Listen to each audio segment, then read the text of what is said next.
할렐루야! 주님의 신실하심과 그의 주님의 선하심을 오늘도 기대합니다. 성령님이 우리를 선하게 인도하시고 그 음성을 따라 걸어가는 모든 자들에게 하나님의 충만함으로 채워주실 것입니다.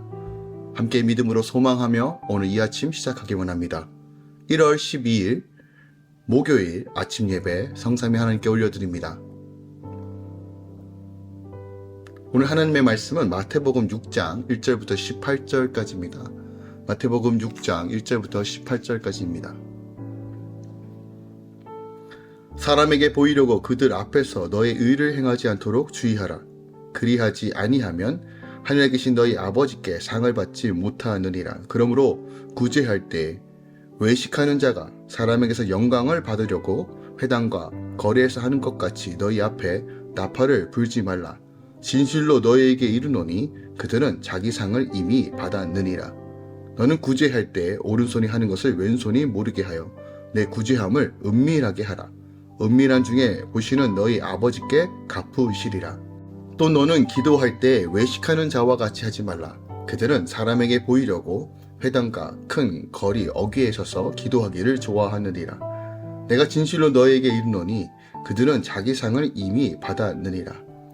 너는 기도할 때 내 골방에 들어가 문을 닫고 은밀한 중에 계신 내 아버지께 기도하라.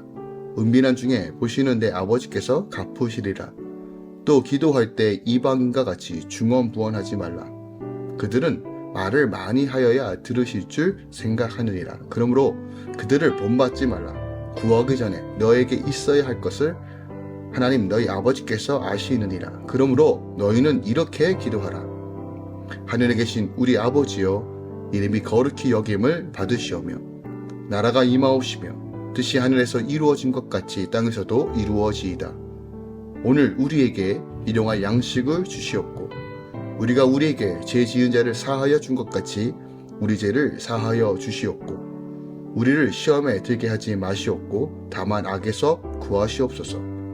나라와 권세와 영광이 아버지께 영원히 있사옵나이다. 아멘. 너희 사람의 잘못을 용서하면 너희 하늘 아버지께서도 너희 잘못을 용서하시려니와 너희가 사람의 잘못을 용서하지 아니하면 너희 아버지께서도 너희 잘못을 용서하지 아니하시리라. 금식할 때 너희는 외식하는 자들과 같이 슬픈 기색을 보이지 말라. 그들은 금식하는 것을 사람에게 보이려고 얼굴을 흉하게 하느니라. 내가 진실로 너희에게 이르노니 그들은 자기 상을 이미 받았느니라. 너는 금식할 때 머리에 기름을 바르고 얼굴을 씻으라. 이는 금식하는 자로 사람에게 보이지 않고 오직 은밀한 중에 계신 내 아버지께 보이게 하려 함이라. 은밀한 중에 보시는 내 아버지께서 갚으시리라. 아멘. 하나님의 말씀입니다. 오늘은 마태복음 6장의 말씀입니다. 예수님의 교훈 상사훈수훈 중에서 가장 중심에 있고 핵심적인 말씀이 담겨져 있습니다. 오늘 본문은 크게 구제가 무엇인지, 기도가 무엇인지, 금식이 무엇인지에 대해서 가르치고 있습니다. 사람에게 보이려고 의를 행하지 말고 은밀하게 구제할 때 하나님이 보시고 갚아주신다고 말합니다. 하나님은 우리가 구하기 전에 우리에게 있어야 할 것을 아시기에 예수님이 가르쳐 주신 대로 기도해야 한다는 것을 가르칩니다. 또한 내가 잘못한 사람을 용서하면 하나님도 나의 잘못을 용서해 주신다라고 우리에게 분명하게 말씀하고 있습니다. 오늘 본문 말씀의 핵심은 바로 당시 유대 종교 지도자들이 종교의 3대 의무라고 생각했던 바로 구제와 기도와 금식에 대한 주님의 가르침입니다. 그런데 주님께서 가르치시는 핵심적 내용을 살펴보면 당시 다른 사람의 이목과 칭찬을 의식하여 외식적인 태도를 취했던 바리새인들과 사두개인들 또한 종교 지도자들을 향하여 그들처럼 신앙생활하고 그들처럼 하나님을 믿는 것이 아니라 오직 하나님 모시기에 거룩한 믿음과 삶의 자세를 지니도록 분명하게 가르치고 있다는 것을 우리가 좀 기억하기 원합니다. 성도들의 신앙생활에 있어서 가장 핵심적 요소는 경건의 모양은 있으나 경건의 능력을 갖추지 못하는 바로 이 외식주의라는 것을 우리가 기억하기 원합니다. 이것이 결국 우리의 신앙을 병들게 하며 하나님과 멀어지는 역할을 한다는 것이에요. 오늘 본문에는 기도의 핵심인 주기도문에 대한 가르침이 있습니다. 즉 우리가 어떻게 기도할 것인가, 주님께서 직접 가르쳐 주신 기도의 핵심이 바로 담겨져 있습니다. 오늘 절별로 조금 더 깊이 살펴보기 원합니다. 먼저 1절부터 4절까지는 구제함에 대해서 가르치고 있습니다. 예수님께서는 사람에게 보이려고 그 목적을 행하는 외식적인 선행과 구제에 대해서 분명하게 경고하십니다. 즉 사람에게 인정받기 위해서, 사람에게 보이기 위해서, 자신을 드러내기 위해서 회당과 거리에서 나팔을 불듯이 자랑하며 자신을 과시하는, 나는 이 정도 구제한다, 나 이 정도 베푼다 라고 이야기하는 것. 결국 가난한 사람을 돕는 것이 목적이 아니라 사람들로부터 박수를 받고 인정을 받고 명예를 얻으려고 하는 분명한 목적을 가지고 행하는 것은 결코 하나님께서 기뻐하시지 않는다, 오히려 하나님부터 멀어지는 행동이다라고 우리에게 말하고 있는 것입니다. 그로 인해 세상에서 상을 받게 되었다면 더 이상 하나님께서 받을 것이 없다라고 분명히 경고합니다. 예수님께서는 오른손이 하는 것을 왼손이 모르게 하는 은밀한 구제와 섬김이 바로 하나님께 영광을 돌리고 갚아주시는 상이라고 말합니다. 기억합시다. 하나님 우리의 마음의 중심을 보십니다.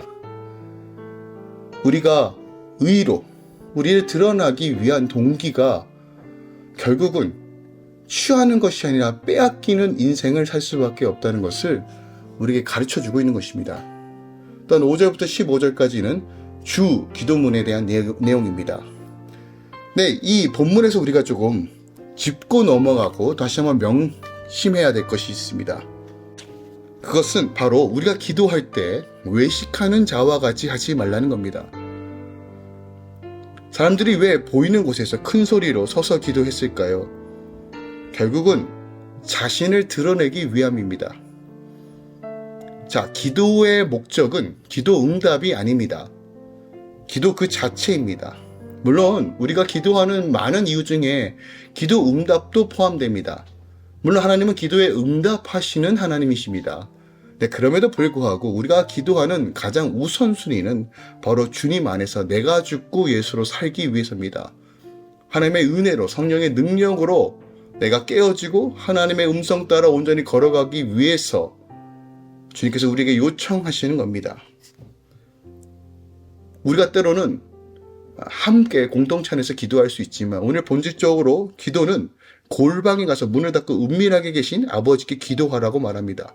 그때 아버지께서 갚아주신다는 것입니다. 즉 우리의 신앙생활의 가장 우선순위가 무엇인지 가르칩니다. 때로는 우리가 억울하고 우리가 속상하고 뭔가 위로가 필요할 때 우리는 가장 먼저 나를 해결해줄 구원자를 찾습니다. 내 음성을 듣고 내 위로를 들어줄 그 누군가를 찾고 토해내고 호소합니다. 물론 이런 것을 통해서 우리가 그 상황을 극복할 수도 있지만 여러분 기억합시다. 하나님 앞으로 나아가야 됩니다. 먼저 그것이 첫 번째로 우선시되어야 됩니다. 주님께 아뢰고 주의 도우심을 구할 때만이 영이 사는 것입니다. 혼을 사는 것을 결정하는 것이 아니라 영이 먼저 사는 것을 결정할 수 있는 것이 바로 우리의 신앙이고 바로 이것이 바로 기도라는 것입니다.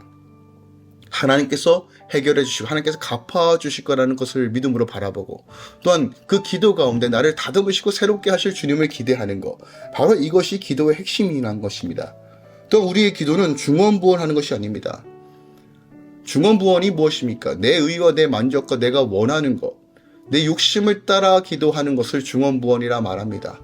왜 기도하는지, 기도의 목적이 무엇인지, 하나님께서 우리에게 왜 기도를 요청하시는지를 모른 채 기복적인 기도는 결국 땅에 떨어지는 기도라는 것입니다. 오늘 주님께서 하늘의 나라의 영광과 그의 나라와 그의 이름, 그 나라의 뜻이, 하나님의 뜻이 이미 이루어진 하나님의 뜻이 이 땅 가운데 이루어지길 선포하라고 기도합니다. 왜요?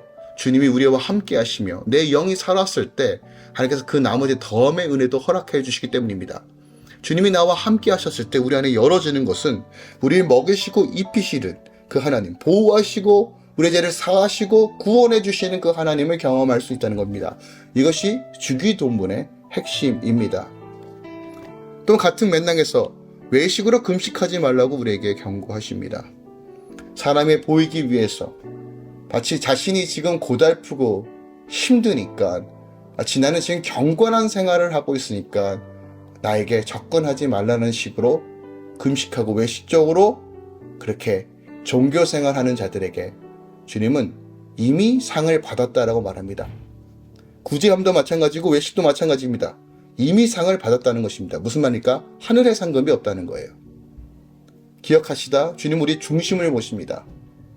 빚도 없이 명예도 없이 작은 자리에서 충성되이 하나님을 바라보며 주를 의지하며 주님 안에서 내 영이 사는 방법을 선택하는 것. 그러기 위해 내가 금식하고 구제할 때 하나님께서 우리의 영을 새롭게 하신다는 겁니다. 그러므로 우리가 티내는 삶이 아니라 내가 내 의를 드러내는 신앙생활을 하는 것이 아니라 철저하게 내가 죽고 내 삶 가운데 예수만 드러나는 길을 선택하십시오. 결단하십시오. 주님께서 오늘 산상수원에서 주셨던 이 복음의 말씀, 능력의 말씀, 하나님의 거룩한 기름 부으심이 모든 할렐루야 공동체와 함께 말씀을 나누는 모든 성도들의 삶 가운데 임할 것입니다. 하나님의 나라의 기준이 바로 상상수훈에 담겨져 있습니다. 주님 말씀 붙잡고 오늘 이 아침 함께 시작하길 원합니다. 기도하겠습니다. 사랑하는 주님 감사드립니다. 오늘 우리가 어떻게 구제해야 되는지, 어떻게 기도해야 되는지, 어떻게 금식해야 되는지 그 본질이 무엇인지를 가르쳐 주시면 감사합니다. 우리 영이 깨우고 하나님 다시 한번 주님 안에서 분명한 이 말씀을 붙잡고 나아가길 소망합니다. 눈을 열어주시고 귀를 열어주시고 생각과 마음을 열어주셔서 우리 안에 종교적이고 기복적인 것이 다 끊어지고 하나님의 나라의 천국 백성답게 오늘도 승리하며 살게 하여 주시옵소서. 주님께서 공급하심으로 오늘도 샬롬과 기쁨을 누리게 하소서. 이제는 우리 주 예수 그리스도의 은혜와 우리 하나님 아버지의 놀랍고 지극하신 사랑과 성령님의 늘 교통 충만 역사하심이 이제부터 영원까지 함께 계시길 축원하노라. 아멘.